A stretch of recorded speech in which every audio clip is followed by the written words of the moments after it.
एक छोटे से गांव में, जहां हल्की ठंडी हुआ रात को और भी सुकून बख्श बना देती थी, एक लड़की अमीना रहती थी।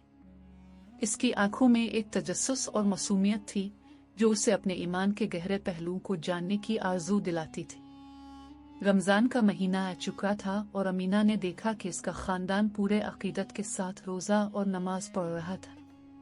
फिर वो रात आई जब इसने अपनी पहली तरावी नमाज अदा किया, जो रमजान की खास रातों में से एक होती है। अपनी माँ के साथ वो मस्जिद की तरफ रवाना हुई, जिसका सहन रात की चांदनी में और भी खूबसूरत लग रहा था। मस्जिद में कदम रखते ही अमीना के दिल में एक अजीब सुकून छा गया।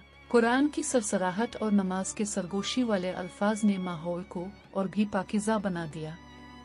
अमीना ने अपनी माँ के साथ खड़े होकर नमाज में हिस्सा लिया और उसका दिल हर आयत के साथ एक गहरी वाबस्तगी में जड़ने लगा।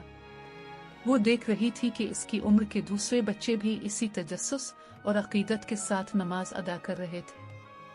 हर सजदा और रुकू में अमीना ने महसूस किया कि वो सिर्फ अपने खालिक से नहीं जुड़ रही थी, बल्कि अपनी पूरी मुस्लिम कम्युनिटी से भी जुड़ रही थी।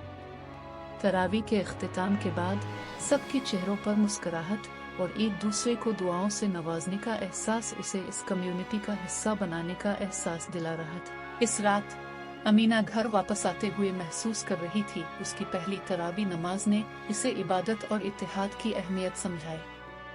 ये एक ऐसी शुरुआत थी जो उसे बार बार मस्जिद आने और इबादत में हिस्सा लेने के लिए मुतासिर करती। कहानी का पैगाम यह है कि इज्तिमाई इबादत से इंसान का ईमान और कम्युनिटी के साथ ताल्लुक गहरा होता है, और ये इस्लाम की हकीकी इत्तेहाद की अलामत है।